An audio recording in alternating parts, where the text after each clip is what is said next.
மாணவ நண்பர்கள் அனைவருக்கும் வணக்கம். நான் உங்கள் பொன்வேல் பாண்டியன். இந்த பதிவில் நாம மத்திய அரசின் மகாத்மா காந்தி தேசிய ஊரக வேலை உறுதி திட்டம் தொடர்பாக பார்க்கலாம். சரிங்களா?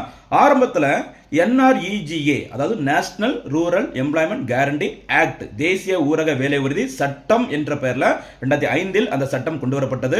அதுக்கப்புறம் பார்த்தீங்கன்னா அந்த கிராமங்களில் அந்த 100 நாள் வேலைவாய்ப்பை உறுதி செய்வதற்கான NREGS நேஷனல் ரூரல் கேரண்டி இந்த ஸ்கீம் அப்படிங்கிறது தொடங்கப்பட்டது 2006ஆம் ஆண்டு. அதுக்கப்புறம் 2009ஆம் ஆண்டுல அந்த NREGS திட்டத்தில் மகாத்மா காந்தியின் பெயர் சேர்க்கப்பட்டது. அதுக்கப்புறம் தான் அதுக்கு வைக்கப்பட்ட பெயர் Mahatma Gandhi national rural employment guarantee scheme. சரிங்களா?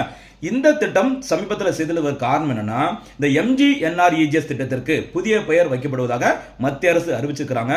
இந்த திட்டத்துக்கு என்ன பெயர் வைக்க போறோம் அப்படின்னு சொல்லியிருக்காங்கன்னா, பூஜ்ய பாபு கிராமின் யோஜனா அப்படிங்கிற பெயர் சூட்டப்படுவதாக மத்திய அரசு அறிவிச்சிருக்கிறாங்க. இன்னொரு கூடுதல் செய்தி 2 இருக்குது. என்னன்னு பார்த்தீங்கன்னா, இந்த திட்டத்தின் மூலம் சரியா 100 நாள் வேலைக்கு பதிலாக ஆண்டிற்கு 125 நாட்கள் வேலை வாய்ப்பு வழங்கப்படும் அறிவிச்சிருக்கிறாங்க. அதே மாதிரி அந்த வேலைக்கான ஒரு நாளுக்கான குறைந்தபட்ச ஊதியம் ரூபாய் 240 உயர்த்தப்படுகிறது அப்படிங்கிற மாதிரி அறிவிச்சிருக்கிறாங்க. சரிங்களா? இந்த பதிவிற்கான கேள்வி, MGNREGS திட்டம் எப்போது தொடங்கப்பட்டது? இந்த திட்டத்திற்கு மத்திய அரசு அறிவித்துள்ள புதிய பெயர் என்ன? இதற்கான பதில்களை மறக்காம கமெண்ட்ல சொல்லுங்க.